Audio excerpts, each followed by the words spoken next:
সেই লাল সাহেবের সুযোগ্যা কন্যা আলিফা আহমেদ সর্বভারতীয় তৃণমূল কংগ্রেসের পক্ষ থেকে মমতা বন্দ্যোপাধ্যায়ের নির্দেশে আলিফা আহমেদ এই উপনির্বাচনে লড়বেন। এটাই আজকের আপনাদের সামনে জানানোর কথা। এই প্রসঙ্গে আমরা জানিয়ে রাখি যে গত 2021-এর নির্বাচনে লাল সাহেব 53% বেশি ভোট পেয়েছিলেন এবং প্রায় 47,000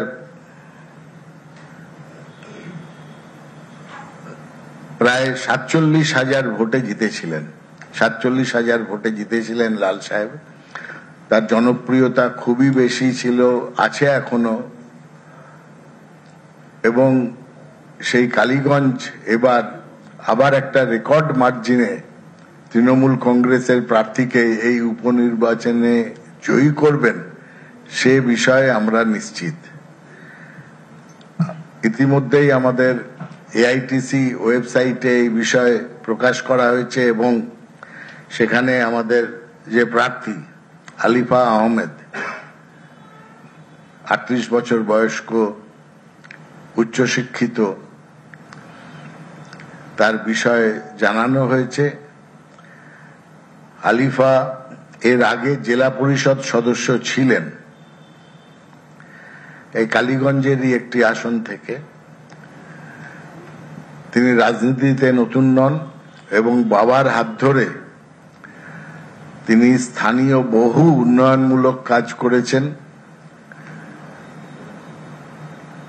কালীগঞ্জের সমস্ত মানুষ তাকে চেনেন, তাকে ভালোবাসেন এবং তারা অধীর আগ্রহে অপেক্ষা করছে ওই ভোটের দিনের জন্য, যেদিন তারা বিপুল ভোটে আলিফা আহমেদকে জিতিয়ে আনবেন।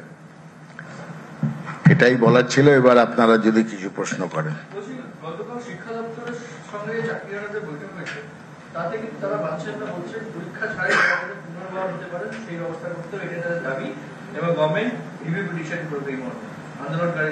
এই বিষয়ে যা বলার শিক্ষা দপ্তর থেকেই বলা হবে কিংবা আমাদের শিক্ষামন্ত্রী বলবেন। না, আমরা এই নিয়ে